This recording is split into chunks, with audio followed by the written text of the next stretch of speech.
다 같이 성경을 들고 일어서시기 바랍니다. 봉독해 드릴 하나님의 말씀은 요한계시록 16장 8절과 9절 말씀을 제가 봉독해 드리겠습니다. 이것은 하나님의 말씀입니다.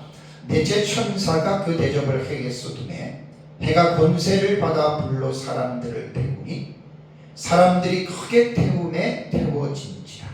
이 재앙들을 행하는 권세를 가지신 하나님의 이름을 비방하며 또 회개하지 아니하고 주께 영광을 돌리지 아니하더라.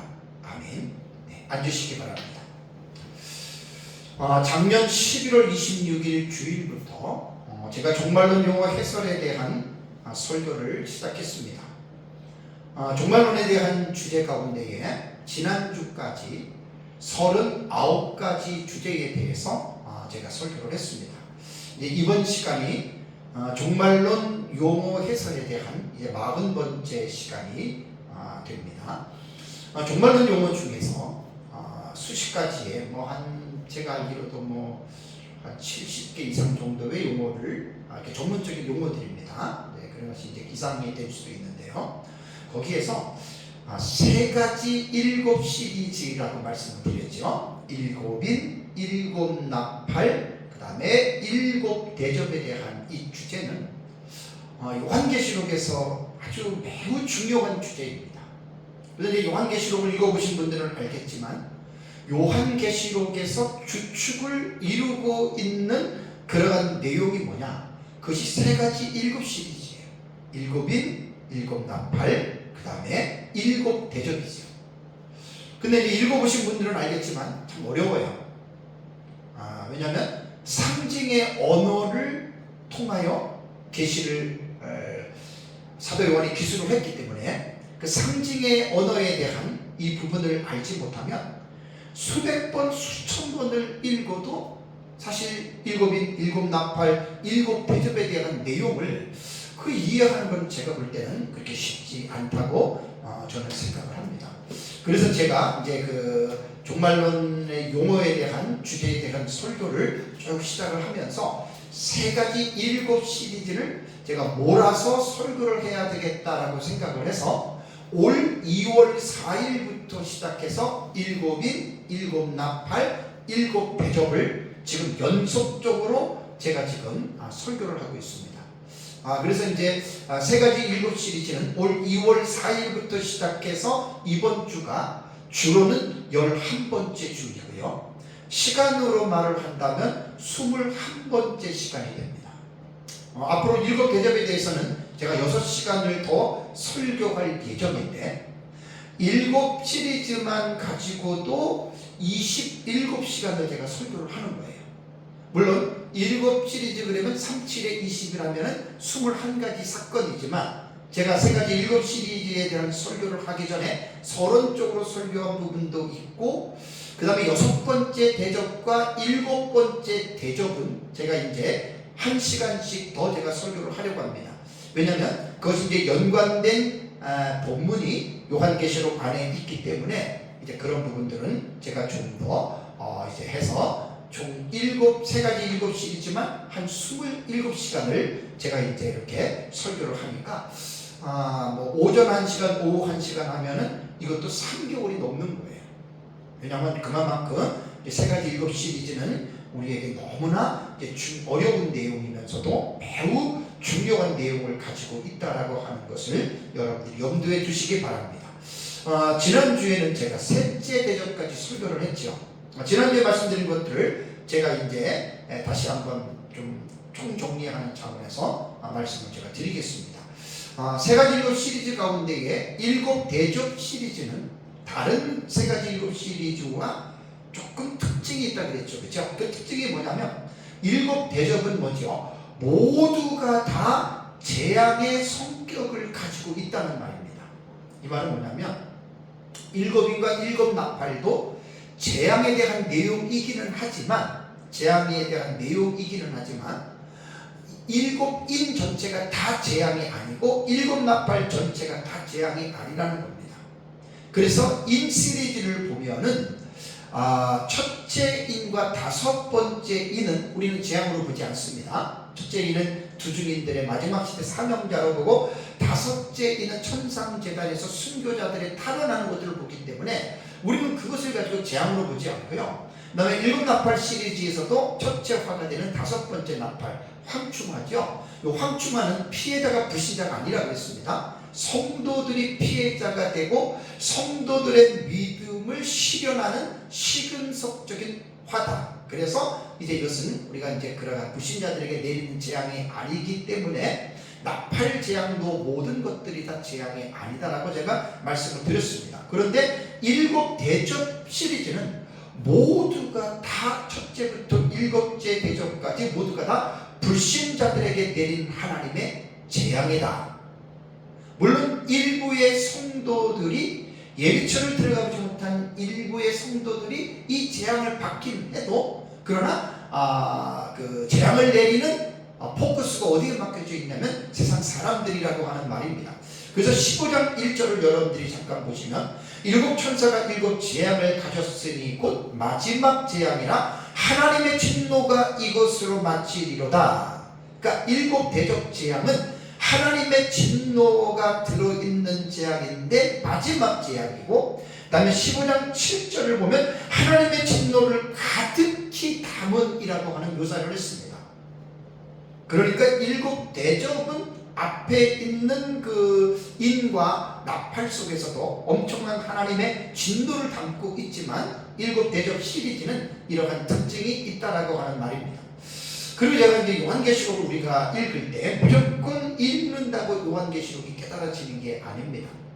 2년 전에 제가 요한계시록 독법에 대해서 설교를 해서 그때 충분히 여러분들에게 객관적인 지식들을 우리가 이제 알아야 된다라고 하는 차원에서 제가 요한계시록 독법 어떻게 읽을까에 대한 2000년 기독교 교회가 지금까지 요한계시록을 어떻게 읽어왔느냐, 그러한 지식들을 제가 모아가지고 제가 요한계시록 독법에 대한 부분을 말씀을 드렸고요. 이것은 제가 책으로 집필을 하려고 이제 원고를 지금 담고 있는 중인데, 여러분들 좀 기도를 많이 해주시기 바랍니다.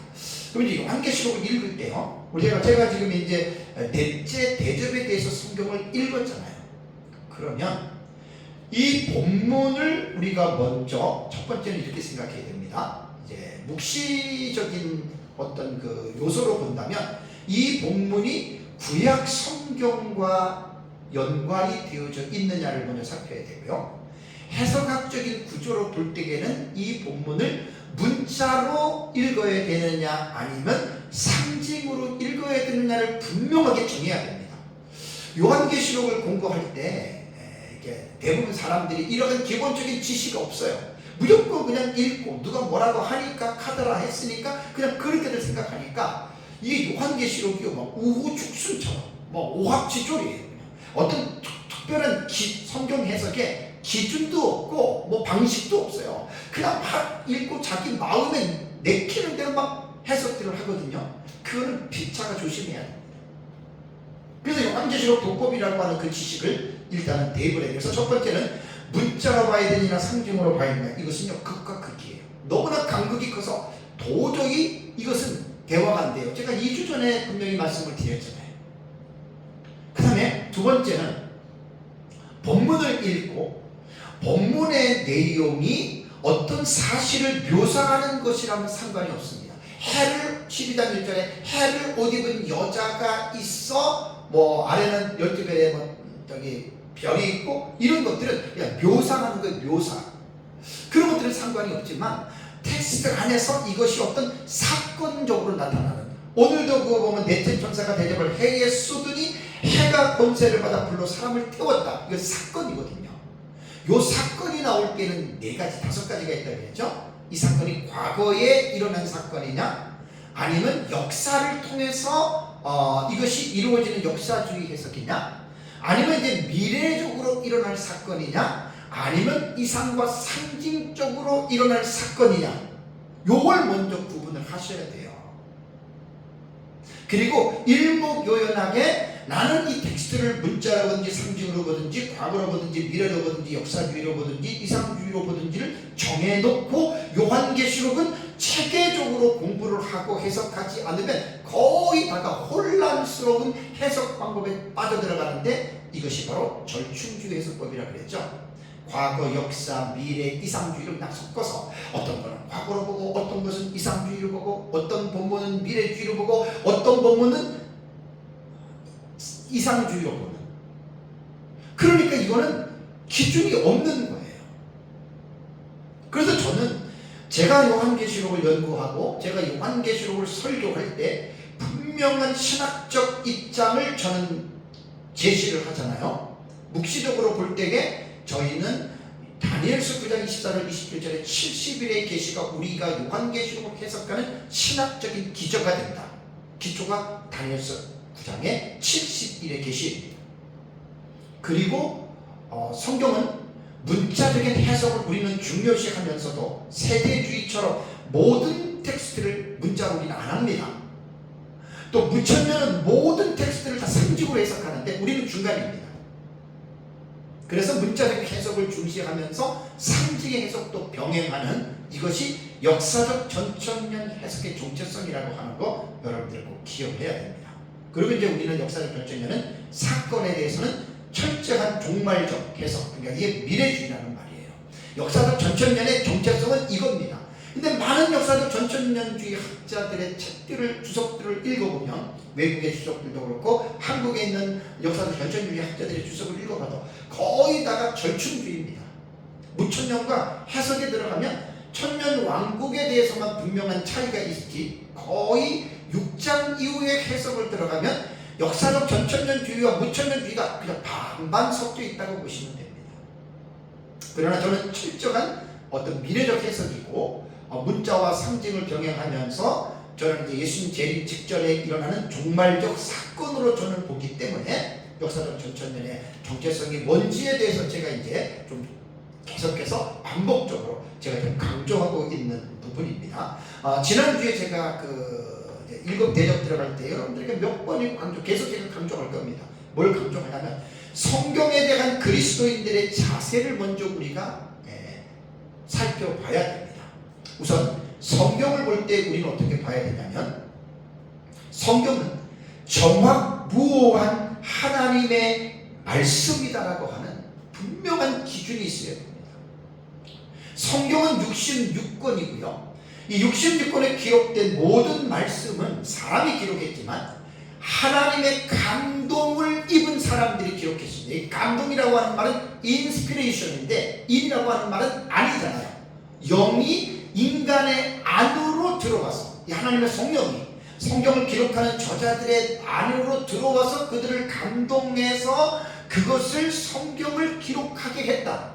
그래서 우리는 사람이 기록을 했어도 그 하나님의 말씀이라고 우리는 믿는 겁니다. 하나님은 왜 우리에게 성경을 주셨을까요?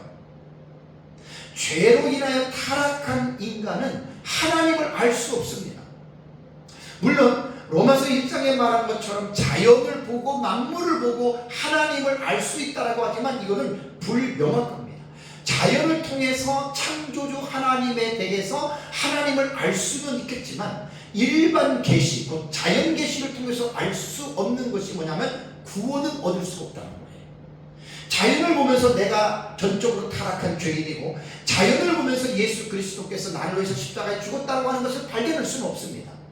그래서 이것은 일반 계시는 자연 계시라고 하는데, 자연 계시의 불충족성이 뭐냐면 구원을 받는 데에는 자연 계시는 해결을 해줄 수 없다는 말입니다. 그래서 하나님의 특별 계시인 성경을 통해서 하나님은 우리 사람들에게 하나님의 뜻을 성경을 통해서 하나님께서 계시해 주셨다. 우리 그리스도인들은 성경을 이렇게 우리는 믿습니다. 창세기 1장에 태초에 하나님이 천지를 창조하셨어요. 그러니까 성경을 쭉 여러분들 구약 성경과 신약 성경을 읽어보십시오. 우리가 인간의 이성으로 성경에 기록된 계시를 이해할 수 있는 내용들이 그렇게 많지 않아요. 예를 들자면 초자연적인 어떤 그러한 현상들, 자연적인 어떤 사건들은 인간의 이성으로는 도저히 그것은 우리가 받아들일 수가 없어요. 창세기 1장의 천지 창조에서 하나님께서 말씀으로 이 세상을 만들었습니다. 하늘의 새들, 바다의 고기들, 어떤 하나님의 물질을 가지고 만든 게 아니라 말씀으로 공중에는 새들이 날아라, 물에는 생물로 오늘들로 충만케 되라. 말씀 한마디로 그것이 있었고요. 이스라엘 백성들이 출애굽을 할 때 홍해 바다가 모세가 지팡이를 내밀었을 때 바다가 바람에서 갈라지죠. 이스라엘 백성들 건너갔죠. 모세가 지팡이를 들으니 다시 물이 합해서 애굽 군사들이 수장당해서 죽었습니다. 늘 말씀드리잖아요. 여리고 성을 7바퀴를 하루에 한 바퀴씩 돌고 일곱째 날은 7바퀴를 돌고, 그것도 여호와께서 이 성을 우리에게 주셨느니라 외치라고 외쳤는데 성이 무너졌어요. 난공불락의 큰 성이. 이게 믿어지십니까?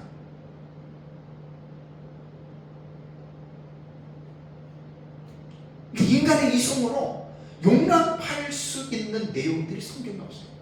예수님께서 공생의 사역에도 보면은 귀신 쫓아내고 병든 자 치유하고 죽은 자 살리고 오병이어로 베세다 광야에서 한 15,000명의 그 애기가 한 끼 먹을 것 가지고 그렇게 15,000명 먹여도 남겼잖아요. 남자만 5,000명이에요. 우리가 인간의 이성으로 이해할 수 없는 내용들이 성경에는 가득 차 있습니다. 그래서 성경은 요한복음 3장에 여러분 니고데모 기억나시죠? 유대인의 랍비인 니고데모가 밤에 예수님을 찾아왔습니다. 예수님과 대화 속에서 예수님이 이런 말을 하죠. 예수님께서 뭐라고 얘기하냐면 진실로 진실로 내게 이르노니 사람이 거듭나지 아니하면 하나님의 나라를 볼 수 없다 그랬죠. 거듭난다라고 하는 말은 다시 태어나는 거예요. 그러니까 니고데모가 생각했던 것처럼 사람이 늙었는데 다시 모태로 들어갔다가 다시 나오는 것이 아니라 허물들과 죄들로 죽었던 인간의 영혼이 예수 그리스도를 믿음으로 말미암아 죽었던 영혼이 다시 거듭 영혼이 살아나는 거예요. 이게 거듭나는 거예요. 이게 중생이에요. 이게 구원이에요. 그래서 구원을 받은 사람들이 성경을 이해할 수 있다, 이런 말입니다. 성경은 정무원 하나님의 말씀이기 때문에 구원받은 자들에게 내가 이 말씀을 통해서 계속해서 강조하는 게 뭐냐면, 여러분들이 성경을 볼 때 인간의 이성으로 이 계시를 이해하려고 하다 보면 절대로 이해가 안 됩니다. 제가 7 대접 계시에 대한 설교를 들어가면서 시간마다 지금 이 부분을 제가 강조하고 있습니다. 왜냐하면 구원받은 자라 하더라도 모두가 다 어떤 충만한 믿음을 갖고 있는 게 아니잖아요. 구원을 받은 자라 하더라도 믿음이 약한 자들이 있고 믿음이 아주 부족한 자들이 있어요. 그리고 교회를 다니면서 성경에 대해서, 신앙에 대해서 올바르게 교육을 받지 못한 사람들은 성경에 대한 이 부분에 대한 자세를 올바르게 갖고 있지 않을 수도 있다는 말입니다. 그래서 대접제함은 우리는 문자적으로 해석한다 그랬죠. 나팔제함에서 첫째, 둘째, 셋째, 넷째 나팔 우리는 상징으로 해석하는 반면에 7 대접제함은 우리는 문자로 합니다. 근데 문자적으로 이 텍스트를 우리가 읽으면 인간의 이성으로는 도무지 이게 이해가 안 돼요. 다시 한번 제가 반복해서 말씀드릴게요. 첫째 대접은 짐승의 표를 받고 그 우상에게 경배한 사람들에게 악하고 독한 종기가 나는 재앙이다. 전 세계적입니다. 둘째 대접 재앙은 둘째 천사가 대접을 바다에 쏟으니까 바다가 죽은 자의 피같이 되어서 바다에 있는 모든 생물이 죽었다. 이거 인간의 이성으로 이해가 됩니까? 그리고 셋째 대접에서 셋째 천사가 대접을 쏟으니까 땅입니다. 강과 물 근원의 피가 되어서 물속에 있는 생명체들이 죽었다. 그래서 사람들이 핏물을 마신다. 전 세계적입니다. 인간의 이성으로 이해가 됩니까? 안 됩니다. 그래서 거듭난 사람들에게 예수를 믿고 거듭났다면 교회에서 신앙생활의 제일 첫 번째 단계가 성경을 먼저 배워야 됩니다. 성경에 대한 자세입니다. 성경이 뭐냐? 성령이 영감으로 기록된 하나님의 말씀입니다. 오류가 없다. 그래서 성경은 인간의 이성을 이해시키려고 준 게 아니라 믿으라고 준 거기 때문에 믿어야 된다는 거예요. 그래서 첫째 대접부터 셋째 대접의 계시를 우리가 기록된 내용을 믿는다면 이번 시간에 드릴 말씀이 넷째 대접인데 이 넷째 대접의 내용도 우리가 믿을 수밖에 없는 거죠. 자, 그러면 넷째 대접에 대해서 8절을 제가 보겠습니다. 8절을 여러분들이 보시면 9절까지 보시면 넷째 천사가 대접을 해에 쏟음에 해가 권세를 받아 불로 사람들을 태우니 사람들이 크게 태움에 태워진지라. 이 재앙들을 행하는 권세를 가지신 하나님의 이름을 비방하며 또 회개하지 아니하고 주께 영광을 돌리지 아니하더라. 이것이 넷째 대접에 대한 사건입니다. 그렇다면 이 사건에 대한 시기입니다. 왜? 언제 이 사건이 이루어지느냐? 자, 대접 재앙은 기억나십니까? 인재앙은 성경을 아주 체계적으로 여러분들이 이해하셔야 됩니다. 우리는 한일의 해석법으로 본다고 했습니다. 인재앙은 인에 대한 계시는 첫째인, 다음에 둘째인, 셋째인, 넷째인, 다섯째인, 여섯째인. 이제 예수님의 재림이에요. 요게 인에 대한 계시는 도치가 된다 그랬죠, 그죠? 그래서 우리는 본경과 사경의 상호 교차 구조. 그러니까 환계시록 공부하시는 분들이 단락의 해석법에 대해서 거의들 몰라요. 그냥 사건만 해석하고 끝나. 사건만 해석하고. 자, 사건만 해석하면 뭐합니까? 그 사건을 연결시켜야 되잖아요. 그게 단락의 구조 해석법이에요. 이거는 좀 이제 요한계시록 공부들을 좀 많이 해서 이 사건들을 봐야 돼요. 제가 한 게 이제 공동과 사경의 상호 해석법이거든요. 다음에 나팔은 어떻게 되죠? 나팔 계시는 첫째, 둘째, 셋째, 넷째, 다섯째, 여섯째, 일곱째. 요게 좀 단락의 해석법으로 사건을 연대기적으로 제가 지금 펼친 겁니다. 다음에 대접은 어떻게 되죠? 1, 2, 3, 4, 5, 6 다음에 7은 세상 멸망이에요. 요렇게 사건이 여러분 이루어진다라고 하는 거예요. 그러니까 요한계시록은 마구잡이로 그냥 무조건 공부하지 마시고 아주 체계적으로, 그래서 전체적으로 종합적으로 이런 부분을 알아야 되니까 넷째 대접은 예수님 재림 직전의 종말적 사건으로 아주 직전에 1, 2, 3, 4 이렇게 순서적으로 이거는 순차적으로 이루어집니다. 자, 그러면 여기서 재앙이 임하는 장소를 보겠습니다. 8절을 보니까 넷째 천사가 대접을 어디다 쏟았죠? 해에 쏟았다. 해에 쏟았다라고 말을 합니다. 그러면 장소는 태양이 되는 겁니다. 태양이 되는데 헬리오스예요. 태양이라고 하는 이 단어는요, 헬라어로 헬리오스라고 하는 이 단어거든요. 태양은 하나님께서 창세기 1장 14절을 보면 하나님이 이르시되 하늘의 궁창에 광명체들이 있어 그리고 낮과 밤을 나누게 하시고 그것들로 창조와 계절과 날과 해를 이루게 하라라는 말이 나옵니다. 그러니까 태양은 하늘의 궁창에 있는 광명체입니다. 광명체가 뭘까요? 광명체는요, 히브리어로 마오르라고 하는 단어입니다.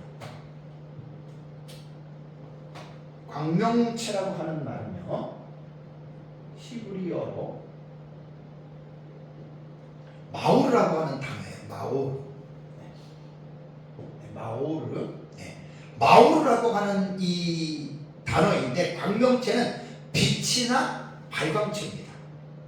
이것을 하늘에 두었습니다. 그러니까 빛이나 발광체라고 하는 말은 뭐냐면 달, 태양, 별, 요거를 지금 광명체라고 말을 하거든요.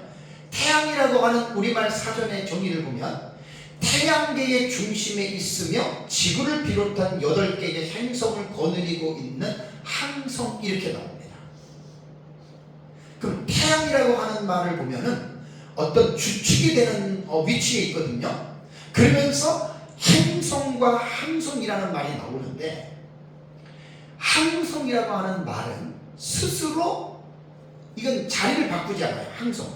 항성은 거의 자리를 바꾸지 않고 빛을 내는 별입니다.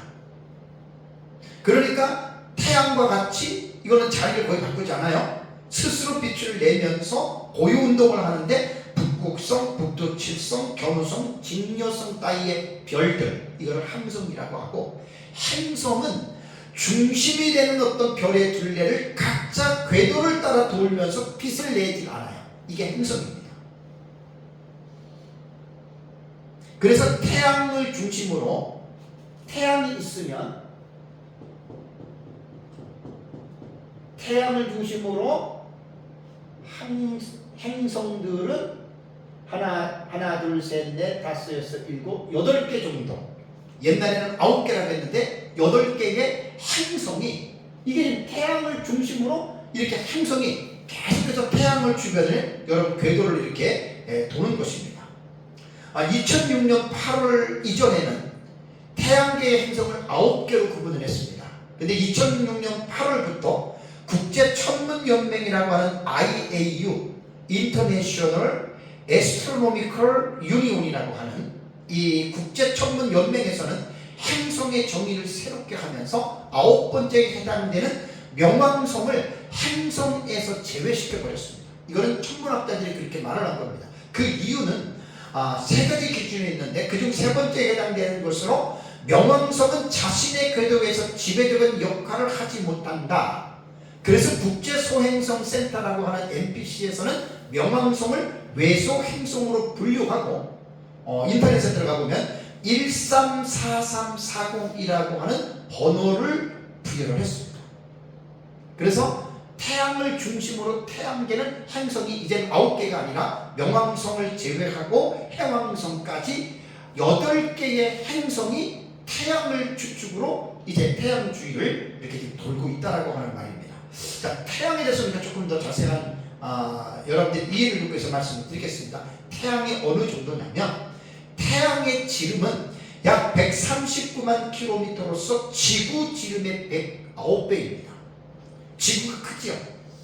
109배입니다. 지름이 그렇게 크고요. 겉면적은 지구의 몇 배가 되는 줄 아십니까? 이건 브리테니크 사전에서 가져온 자료입니다.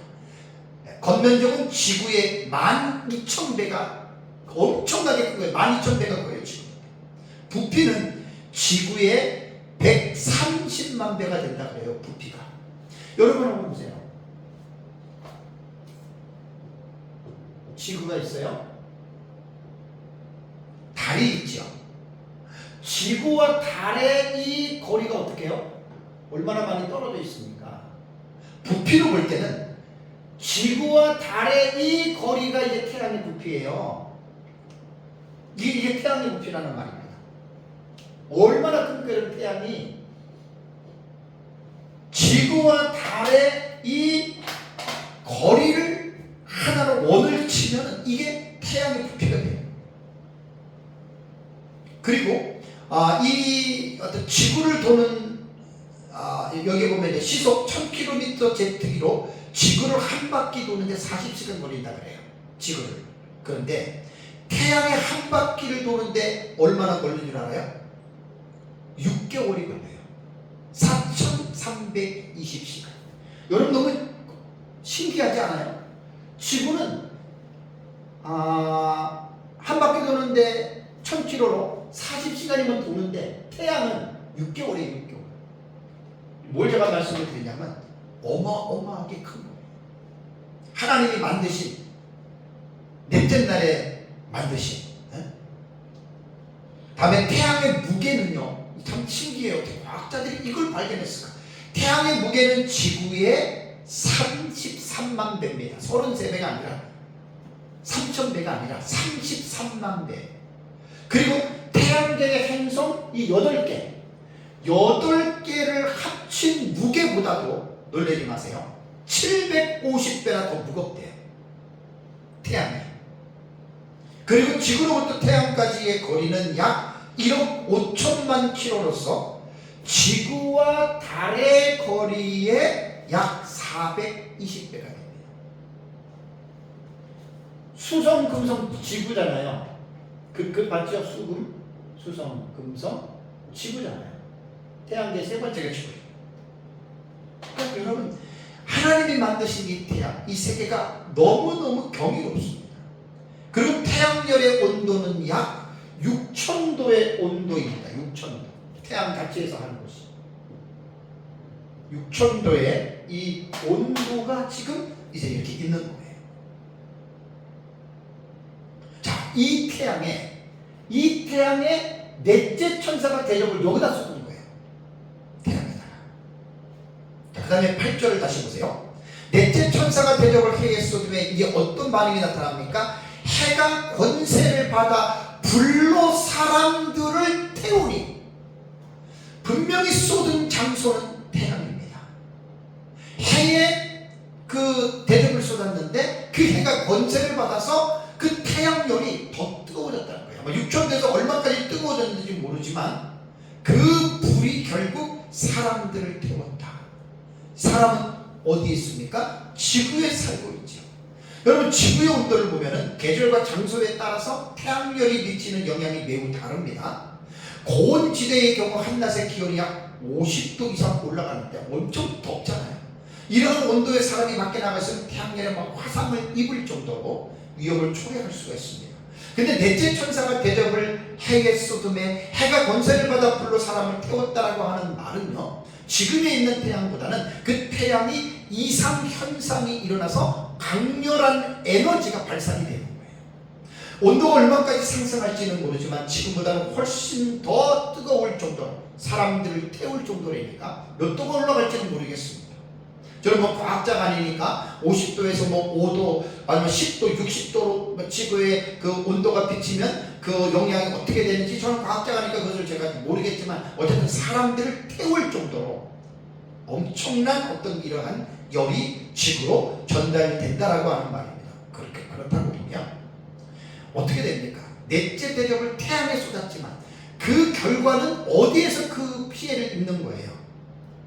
이 세상에서 입는 거예요.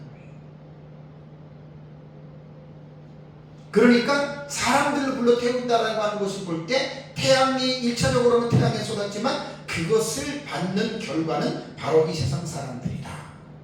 그래서 여러분, 7 대접이 모두가 다 하나님의 진노를 가득히 담은 재앙이라고 여러분들에게 말씀을 드렸고, 인간으로서는 도저히 상상할 수 없는, 누가 여러분 예측하겠습니까?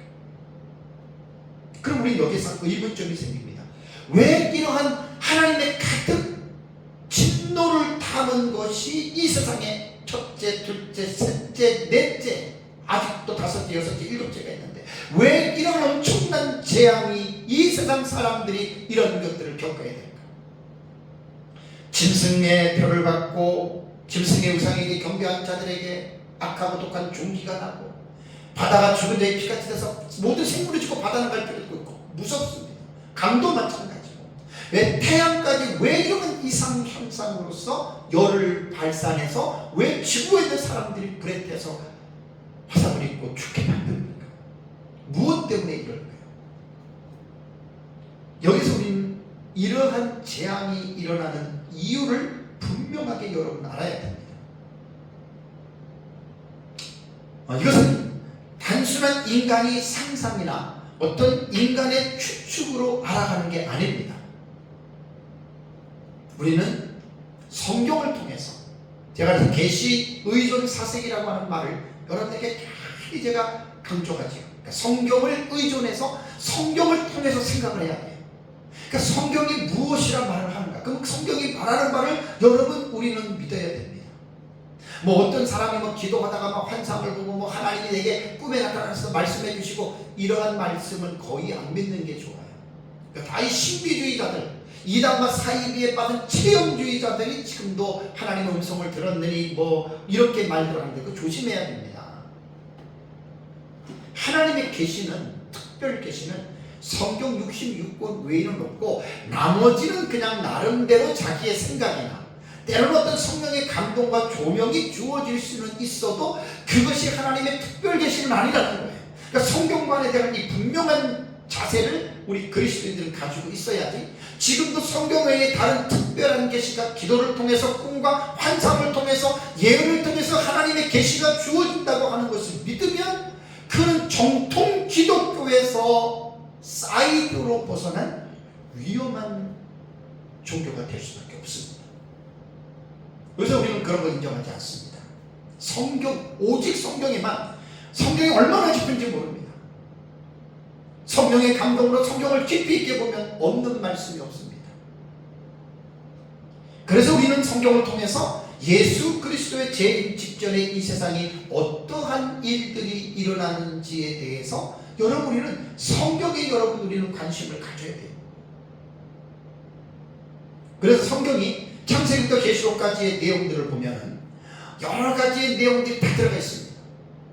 그래서 조직신학에 대해서 신론, 인재론, 기독론, 그 다음에 구원론, 교회론, 종말론 이렇게 있는 거예요. 그러니까 성경의 주제를 가지고 학자들이 이제 모아가지고 이제 성경에 대한 이런 부분들을 이야기를 했는데 특별히 성경에는요 인류 종말에 예수 그리스도께서 재림하시면 이 세상이 그 종말로 보는데 그 종말에 어떠한 일들이 일어나는지에 대해서 성경은 구약 성경, 신약 성경이 매우 구체적으로 종말에 대한 교훈을 이야기했다라고 하는 것 여러분 우리는 분명하게 알아야 됩니다. 작년 11월부터 제가 기독교 종말론에 대한 내용을 설교를 했습니다. 신대원을 가면 목사가 되기 위해서 신대원을 가면 한 학기 동안의 종말론이라고 하는 조직신학을 배웁니다. 그래서 제가 조직신학자인 우리는 루이스 볼컵의 이 종말론을 공부를 했기 때문에 제가 이번에도 루이스 볼컵의 종말론의 뼈대를 가지고 작년 11월부터 30시간을 제가 참 이것도 귀한 설교 내용입니다. 유튜브에 다 올려져 있습니다. 30시간 동안을 제가 신대원에서 배우는 이 종말론에 대한 부분을 제가 설교를 했습니다. 그러니까 구약 성경과 신약 성경에 게시된 종말론을 연구하는 것은 설교자로서 너무나 중요하고 꼭 설교자들은, 목회자들은 종말론을 잘 연구를 해서 성도들에게 마지막 때의 종말에 대한 이 교훈을 잘 가르쳐야 됩니다. 왜냐하면 하루가 지나면 지날수록 종말의 때가 가까워지는 거예요. 우리가 예수 그리스도의 재림의 때는 언제인지는 알 수는 없지만 하루가 지나면 어떻게 그날이 가까워진다라고 하는 사실입니다. 그래서 설교자들은 종말론을 깊이 있게 잘 연구를 해서 그것을 성도들에게 가르치면서 종말론적인 신앙을 갖고 예수 그리스도의 재림을 앙망하면서 그 재림을 준비하는 그러한 신앙생활을 하도록 설교자들은 종말론을 가르쳐야 됩니다. 종말론도 제가 늘 말씀드렸지만 여러 가지 신학적 입장이 있는데 제가 보고 있는 역사적 전천년의 종말론 입장에서 제가 간략하게 말씀을 드리면 예수 그리스도의 재림 직전의 세상은 한 일에라고 하는 하나님께서 정해놓으신 카이로스의 때가 도래하게 됩니다. 카이로스라고 하는 이 헬라어 단어는 시간을 사용할 때 쓰는 명사인데 이 카이로스는 특별한 때입니다. 인간의 세상에서 사용하는 물리적인 크로노스의 시간하고도 다르고 그 다음에 영원을 설명하는 아이오니오스라고 하는 이 단어하고도 카이로스는 다른 거예요. 말 그대로 카이로스는 특별한 때, 하나님께서 일하신 어떤 특정한 시간들을 말할 때에는 헬라어 단어가 카이로스라고 하는 단어를 쓴 거예요. 그래서 예수님의 재림 직전에는 하나님의 때라고 말하는 이 카이로스 때가 임하는데 한 일회가 됩니다. 이 한 일회의 용어는 어디에 나오느냐? 다니엘서 9장 24절과 27절에 보면 70일의 계시에 한 일회라고 하는 용어가 나옵니다. 한 일회는 7년입니다. 그리고 다니엘서 9장 27B절에 보면은 요게 이제 한 일이라고 하는 용어예요.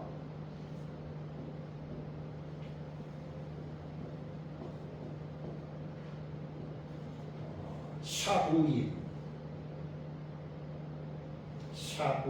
이렇게 돼요. 샤부임 해가지고 샤부임 슈베임 해가지고 이렇게 이제 그 쉐바라고 하는 것에 나오는데 한 일회에 9장 26절을 보면 절반이라고 하는 용어가 나옵니다. 절반이라고 하는 용어가 히브리어의 해치입니다. 해치. 이게 지금 다니엘서에 나오는 용어예요. 한 일에. 그러니까 7년으로 우리 보는 거예요. 하루를 1년으로 봐서 7년으로 보고 다니엘서 9장 27B절에 그가 일의 절반이라고 하는 해치라고 하는 용어가 나오거든요. 그러니까 이거는 성경에 나오는 용어예요. 한 일회가 절반. 이것이 미들이에요. 중간을 딱 잘라서 전반부와 후반부로 나누는 것입니다. 절반을 잘랐으니까 전반부고 후반부고.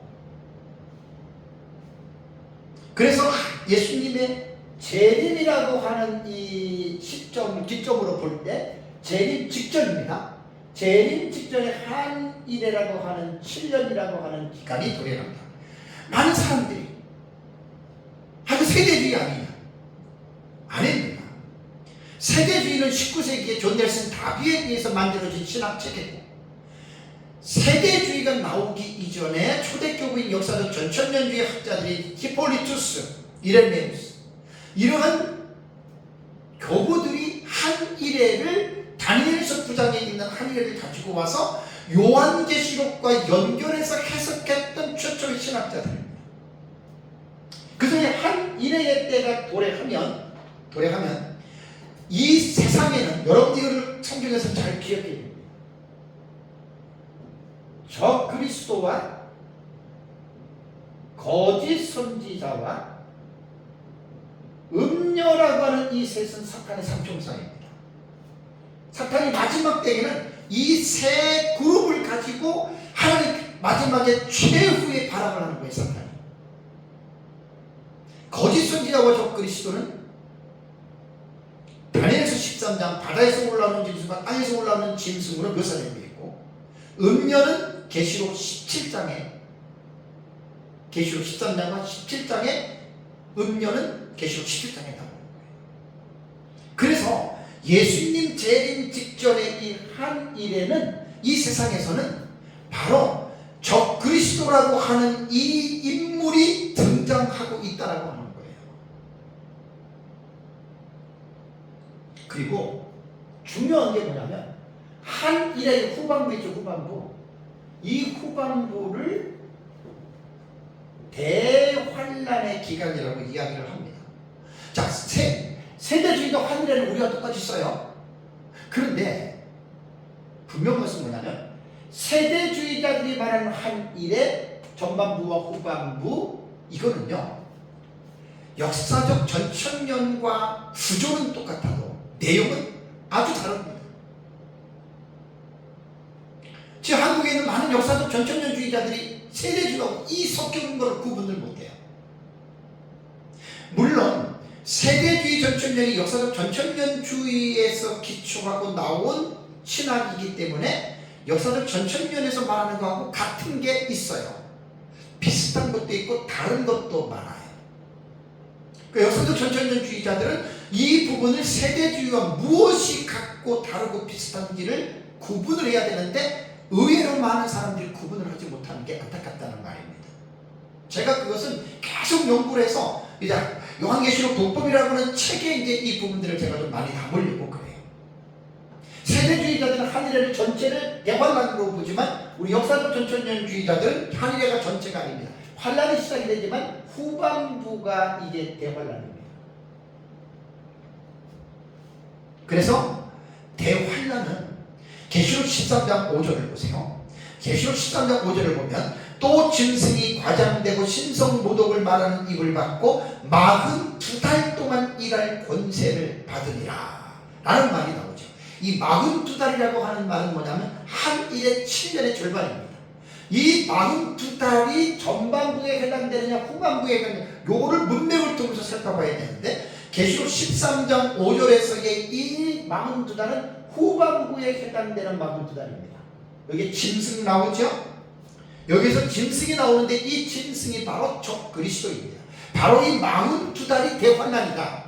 한일의 전체가 아니에요. 세대주의자들이 말하는 7년 대환란이 아니고 그 7년 가운데의 후반부에 해당되는 42달. 횟수로 말하면 3년 6개월, 날짜로 말하면 1260일 이렇게 되는 거예요.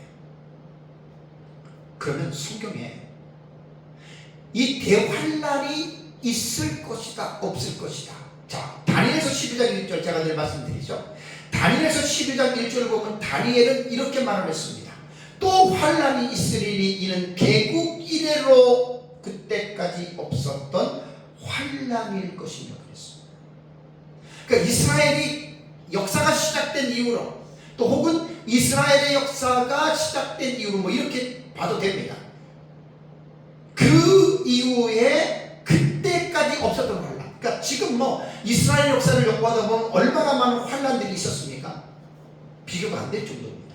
그러니까 우리는 다니엘이 말한 다니엘서 12장 1절에는 과거에 일어났던 사건이 아니고 아직 이 대환란은 일어나지 않았다. 이게 바로 예수님 재림이니까 이때 일어난다는 거예요. 이때 여러분 대환란이.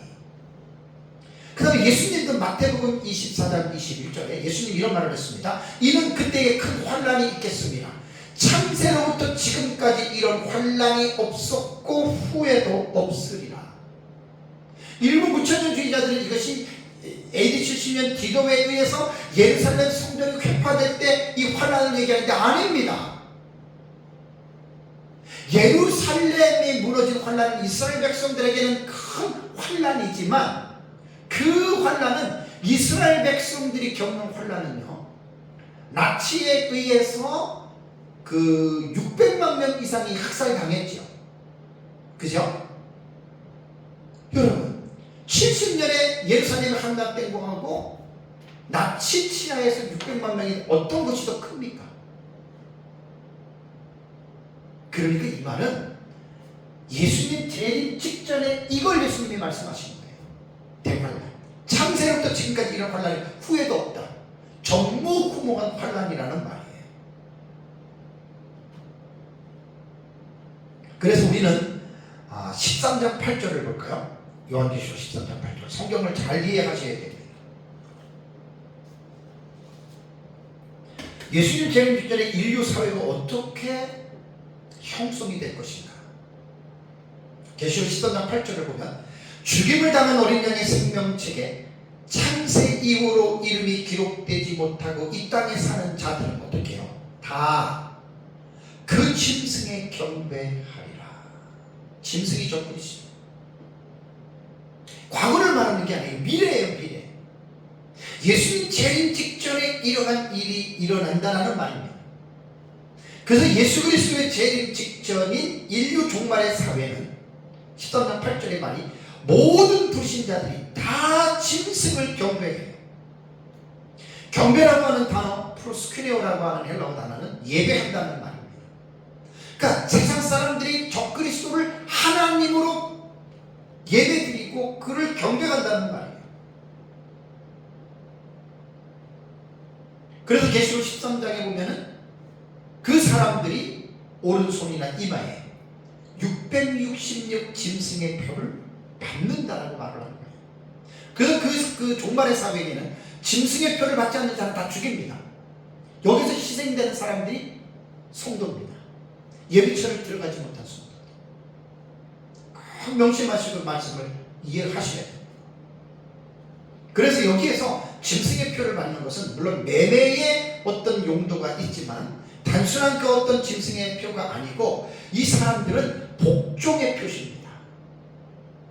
우리가 거듭난 사람들이 세례를 받고 내가 하나님의 자녀로서 거듭났다라고 하는 그 복종의 표시로 우리가 세례를 받고 우리가 세례받은 자들이 죽을 때까지 주님을 위해서 살듯이 짐승의 표를 받은 사람들도 저 그리스도를 메시아로 믿고 하나님으로 믿고 죽을 때까지 이들이 그렇게 살아간다라고 하는 말입니다. 자, 더 놀라운 것은 18장 2절을 볼까요?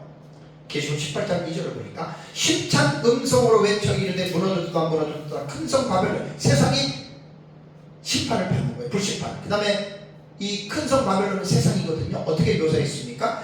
귀신의 처소와 각종 더러운 영이 모이는 곳과 각종 더럽고 가증한 새들이 모이는 곳이 되었도다. 그러니까 세상이 멸망할 때 왜 세상이 멸망하느냐? 이 세상이 귀신의 처소가 되고 각종 더러운 영이 모이는 악한 영들의 천하가 됐다는 말이에요. 다 설교했던 내용들입니다. 그래서 왜 하나님께서 진노를 가득히 담은 이 재앙을 이 세상에 쏟아 부으시느냐? 첫째 대접, 둘째 대접, 셋째 대접, 넷째 대접이잖아요.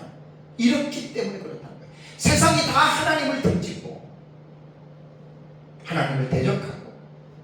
근데 놀라운 게 하나가 본문의 구절을 보시면 다 이제 이러한 재앙을 받는데 이들이 태양열에 타서 막 다 죽고 뭐 첫째, 둘째, 셋째 지금 연속적입니다. 이게 지금 바다가 둘째 절 쏟을 때 막 죽은 데 피가 찢었다가 금방 정상적으로 환원된 게 아니에요. 연결되는 거예요. 넷째 대접에 이런 말이 나옵니다. 근데 사람들의 반응을 볼까요? 구절을 보세요. 자, 구절을 보니 16장 구절을 보니까 사람들이 크게 태움에 태워진지라 이 재앙을 행하는 권세를 가지신 하나님의 이름을 비방하며 또 회개하지 아니하고 주께 영광을 돌리지 아니하더라. 무슨 내용이죠? 지금 태양열에 의해서 태움을 받고 있는 사람들이 이 재앙은 하나님께서 내리시는구나라고 하는 것을 이들이 알았다는 거예요. 어떻게 알았을까요? 어떻게 알게 됐을까요? 요한계시록을 읽으면 자 보십시오. 마지막 시대의 사역자들이 두 증인이죠. 두 증인들이 사역할 때 그들의 기간을 계시록 11장 3절을 보면은 1260일 동안 두 증인들이 사역을 하죠. 그 두 증인들이 무슨 설교할 때 무슨 설교를 한다 그랬어요? 뭐 예수 믿으면 복 받고 잘 먹고 잘 살고 뭐 부자 되고 그 설교가 아니에요. 그런 설교를 하는 게 아니에요. 계시록 14장 새 천사가 공중에 날아가는 천사들 기억나시죠? 하나님을 두려워하며 그에게 영광을 돌리라. 왜? 심판이 가까웠다. 첫 번째 천사가 외친 겁니다. 14장 6절 7절. 둘째 천사가 이 세상의 심판을 받으니까 너희들은 은행으로 말미암아 이 세상에 그 두 증인들이 설교를 하는 거예요. 마지막 시대 설교자들. 셋째 천사가 짐승과 그의 우상에게 경배하고 그의 손에나 표를 받으면 진노의 포도주를 맞아서 지옥 간다. 이 설교를 하는 거예요. 그러니까 하늘의 전반부에 마지막 시대 사역자들이 계속 이 설교를 합니다. 그러니까 이 설교를 적그리스도와 거짓 선지자와 음녀들의 무리들이 이 설교를 들어요. 이 설교를 들어요. 그런데 하늘의 전반부의 두 증인들이 1260일 동안에 이러한 백성들을 깨우는 이 설교를 할 때 그들이 어떻게 생각했겠어요? 우습게 들었을 것이 비웃었겠죠. 당연히 대접에 대해서도 설교를 제가 설교한 것처럼 설교를 했을 겁니다. 근데 아직 대접 재앙이 쏟아지지 않으니까 사람들이 비웃었을 거란 말이에요. 쓸데없는 얘기하고 있네. 정신 나간 소리 하고 있네.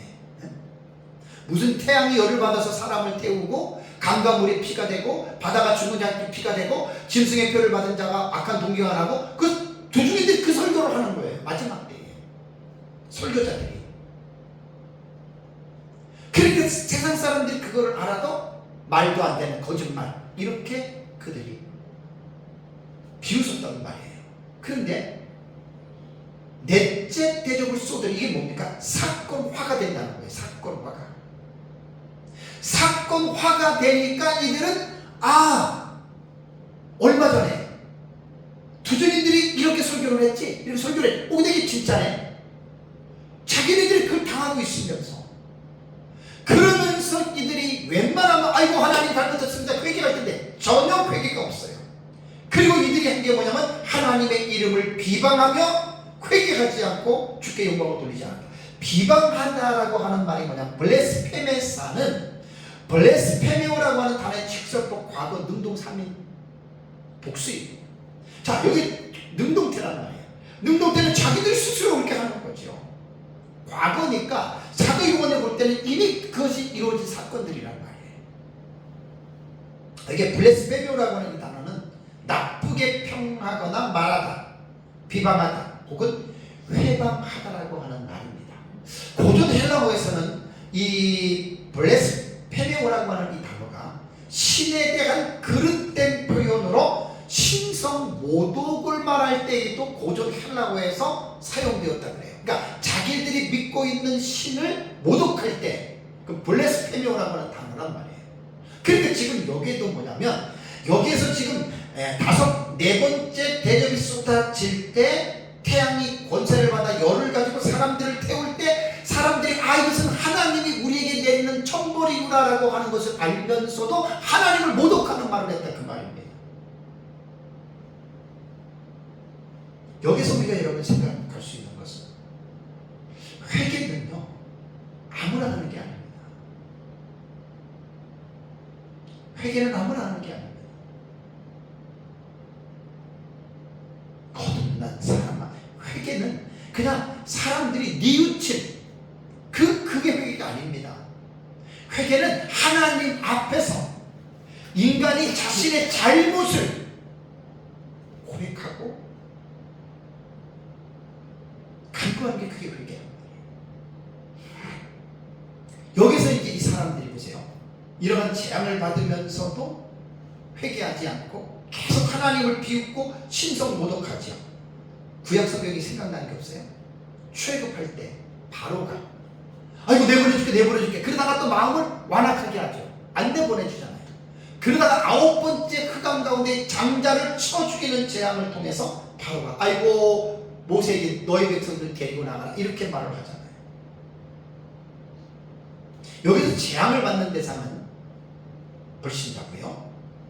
여기서 이제 요한계시록에서 정말 중요한 부분은 성도들이 이 후반부에 하나님의 예비처가 있고 예비처에 들어가지 못한 이 부분을 요한계시록에서는 분명하게 여러분 이해를 해야 됩니다. 시간상 또 오후 예배 때 이 부분을 제가 계속 말씀을 드리는데 오후 예배 때 제가 이 부분은 좀 여러분들에게 다시 말씀을 제가 좀 드리는 걸로 하겠습니다. 사랑하는 성도 여러분, 우리는 성경이 정확무한 하나님의 말씀으로 우리는 믿습니다. 특히 그리스도인들이 요한계시록 같은 이 묵시적 언어로 상징의 언어로 기록해 놓은 요한계시록을 읽을 때 인간의 이성으로 이해하려고 하는 사람들이 많습니다. 근데 여러분, 성경은 인간의 이성으로 이해되는 책이 아닙니다. 아니, 이해가 불가한 책입니다. 그래서 제가 여러분들에게 늘 말씀드린 대로 성경은 믿으라고 준 거예요. 하나님이 믿으라고. 그래서 하나님의 말씀을 올바르게 해석을 해서 해석이 되면 첫째 대접에서 짐승의 표를 받은 사람, 그의 우상에게 경배한 사람에게 악하고 독한 종기가 났다. 믿으면 되는 거예요. 아직은 안 일어났지만 첫째 대접을 쏟을 때 이것이 전 세계적으로 일어나요. 다음에 둘째 대접을 쏟을 때 바다가 죽은 자의 피같이 돼서 바다의 생물이 다 죽는다. 둘째 대접 쏟을 때 이게 나타난다. 그걸 믿으라는 거예요. 설마 어떻게 바다 전체가 이게 죽은 자의 피같이 이 말이 되나? 인간의 이성은 그렇게 믿어지지 않지. 그러니까 성경은 하나님이 이해를 하라고 준 책이 아니라고 제가 말씀드리는 거예요. 믿으라고 준 거예요. 믿으시라는 거예요. 다음에 셋째 천사가 대접을 쏟으니까 강과 물 근원에 쏟아져서 피가 됐다. 사람들이 핏물을 마시잖아요. 지난주에 설교했잖아요. 왜 핏물을 마셔요? 그들이 성도들과 선지자들의 피를 흘렸기 때문에 인과응보예요.